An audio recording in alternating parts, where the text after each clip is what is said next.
بے جا سوال کرنے والا حرام کھاتا ہے. مال جمع کرنے کے لیے مانگنا آگ کے انگارے جمع کرنا ہے. عن ابی ہریرہ قال قال رسول اللہ صلی اللہ علیہ وسلم من سأل الناس اموالهم تکثرا فانما يسأل جمرا فلیستقل او لیستکثر. رواہ مسلم.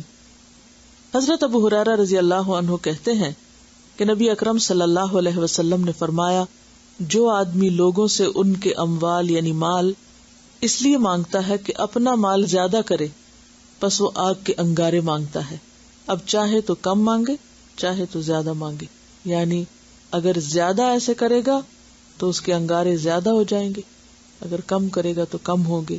لیکن یہ انتہائی بدترین اخلاقی برائی ہے کہ انسان دوسروں کے مال پر نظر رکھے اور ان سے لے کر اپنے مال کو زیادہ کرنے کی خواہش رکھے. اگلی حدیث ہے کہ بے جا سوال کرنے والے کا سوال قیامت کے دن اس کے منہ پر زخم کی مانند نظر آئے گا. یعنی سوال جو ہے وہ انسان کی جیسے دنیا میں عزت و آبرو کو ختم کرتا ہے، ایسے ہی قیامت کے دن بھی اس شخص کے چہرے کے اوپر ایک داغ ہوگا. جیسے دنیا میں کوئی اسٹگما لگ جاتا ہے، اسی طرح قیامت کے دن وہ شخص اسی چیز سے پہچانا جائے گا.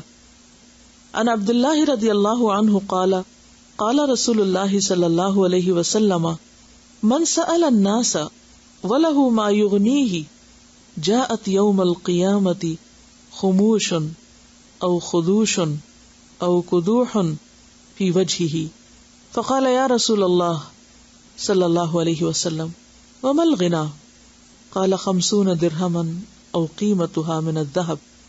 رواہ ابو داود والترمذی والنسائی وابن ماجہ. صحیح. حضرت عبداللہ بن مسعود کہتے ہیں کہ رسول اکرم صلی اللہ علیہ وسلم نے فرمایا کہ جس نے امیری کے باوجود لوگوں سے مانگا، یعنی اس کے پاس ہے پھر بھی وہ اوروں سے مانگتا ہے، وہ قیامت کے دن اس حال میں آئے گا کہ اس کا سوال اس کے منہ پر چھلے ہوئے زخم کا نشان بنا ہوگا.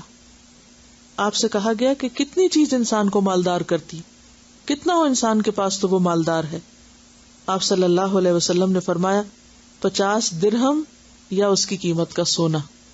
اگر کسی کے پاس ہے تو وہ مالدار ہے، اور ایسے شخص کو سوال نہیں کرنا چاہیے، اور ایسا شخص اگر سوال کرتا ہے تو وہ شخص قیامت کے دن اپنے اس سوال کی وجہ سے زخمی چہرے کے ساتھ آئے گا. آپ دیکھیے دنیا میں اگر ہمارے چہرے پر کوئی داغ لگ جائے، کوئی دانے نکل آئے، کوئی اکنی وغیرہ ہو جائے تو انسان کے لیے کتنی ایک شرمندگی کی بات ہوتی ہے. انسان دوسروں سے چھپتا پھرتا ہے یا اوپر کئی قسم کی چیزیں لگاتا ہے تاکہ اس کے داغ مٹ جائیں. اسی طرح اگر چہرے پر کوئی بھی ایسی ناگوار چیز ہو تو انسان اس کے دور کرنے کے لیے بڑی بڑی رقمیں خرچ کر دیتا ہے. لیکن اگر کوئی شخص ایسے کام کرتا ہے تو قیامت کے دن اس کے چہرے کی رونق چلی جائے گی. نہ صرف یہ کہ رونق جائے گی بلکہ الٹا اس کے چہرے پر چھلے ہوئے زخم کی طرح کے نشان ہوں گے.